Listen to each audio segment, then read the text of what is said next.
Hey everyone, Steve Monette here with another video in my Bible Prophecy Bite series where we look at Bible scripture, history, and current events that all point to the soon return of Jesus the Messiah. Okay, so for today's video, I want to talk about how to find the day of Pentecost. And the main reason I want to do this is to try and show you that finding the day of Pentecost is not so easy. I've actually hesitated in making a video with this information in it because and even though I've had it for quite a long time, because quite frankly, it's when dealing with calendars and things of that nature, it can be quite boring. But if you do have an interest in God's calendar, then I think you may like this video, okay? Because really it is very simple.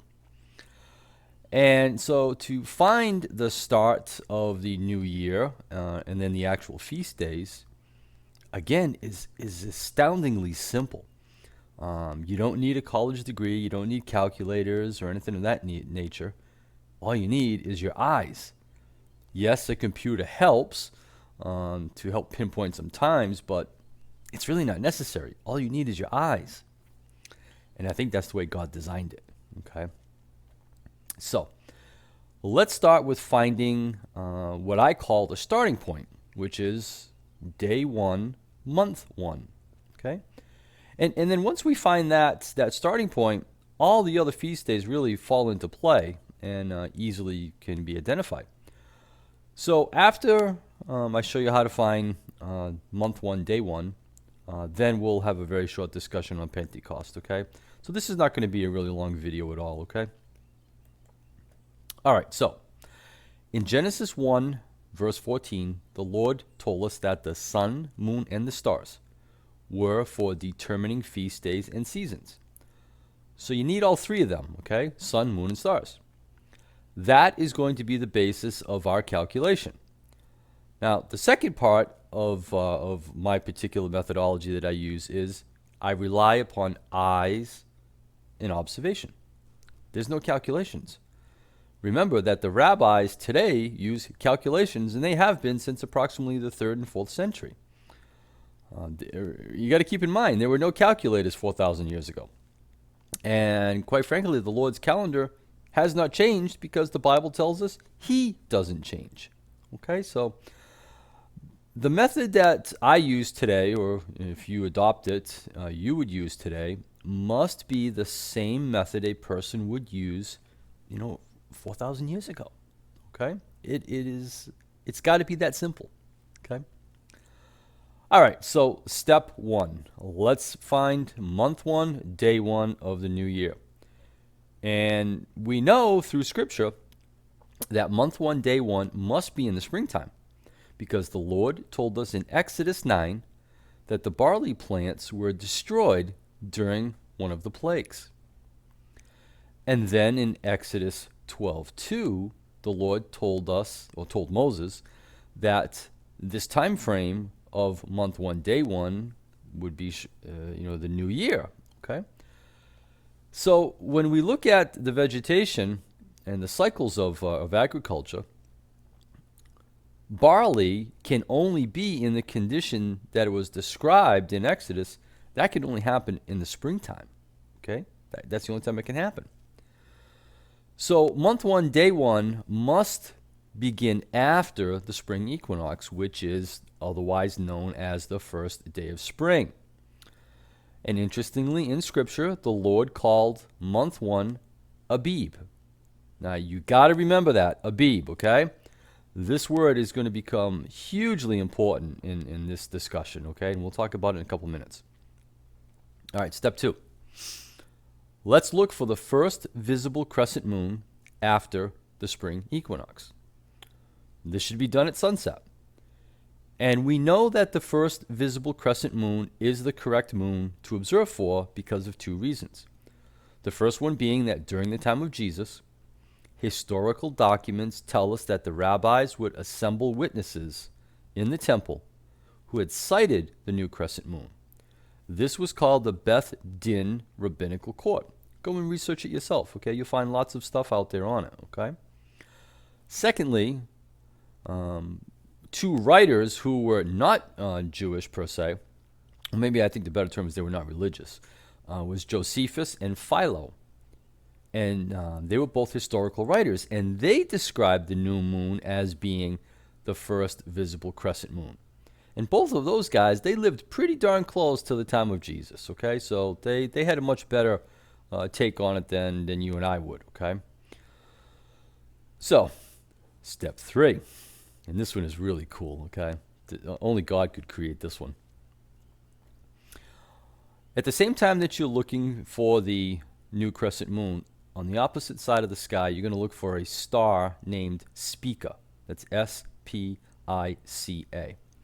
And that's going to be roughly the same place as the moon. It's going to be on the horizon, and you're going to find it at sunset. And I'll show you a picture of it in a minute, okay? But remember that the Lord names the first month of the new year Abib.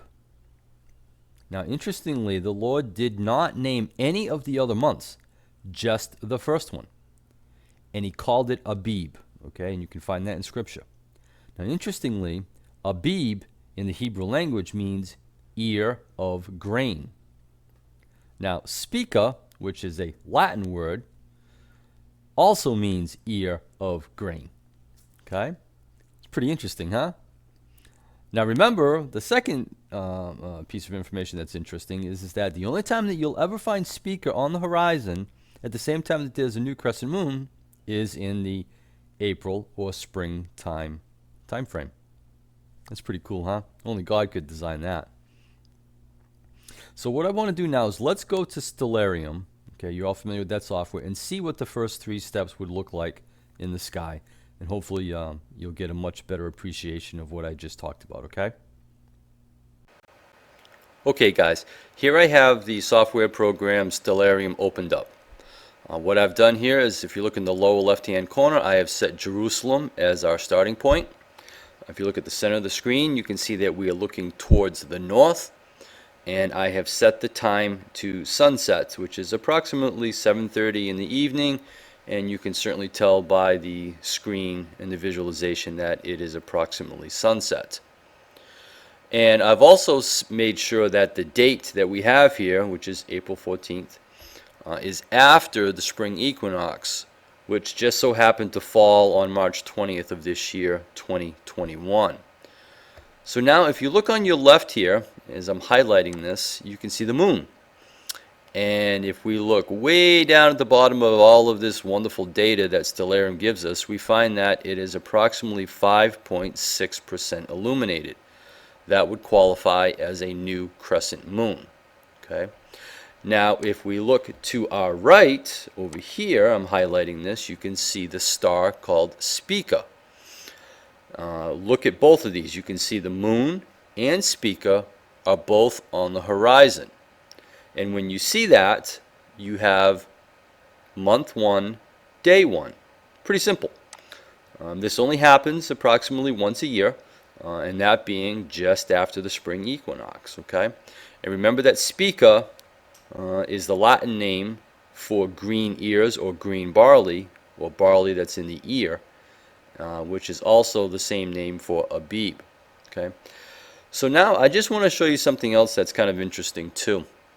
As many of you know, the Torah calendar started the new year on March 14th of this year, 2021. I want to show you what that looks like in the sky. Okay, so with all settings being the same, I'm just going to change the month down here in the bottom to March 14th, and look at what we have. It is again approximately sunset, but we can't see the moon, nor can we see Spica. Okay, so if we just run back approximately 1 hour in time, we really, and we're looking for sunset here. That's what I'm shooting for. Okay, and here we are at approximately sunset.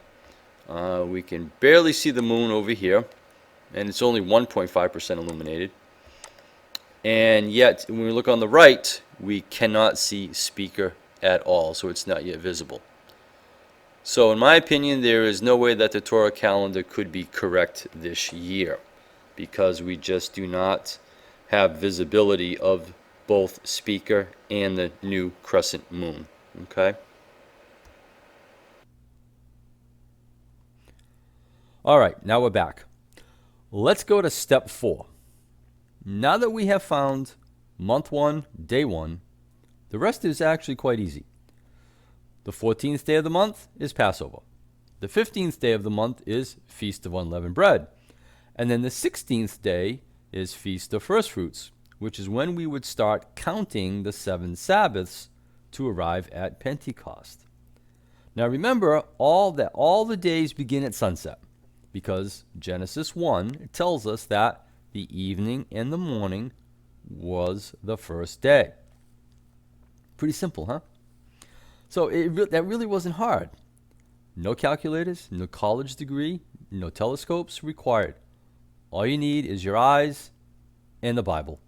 And I've just shown you in less than 6 minutes how to find month 1, day 1. Okay?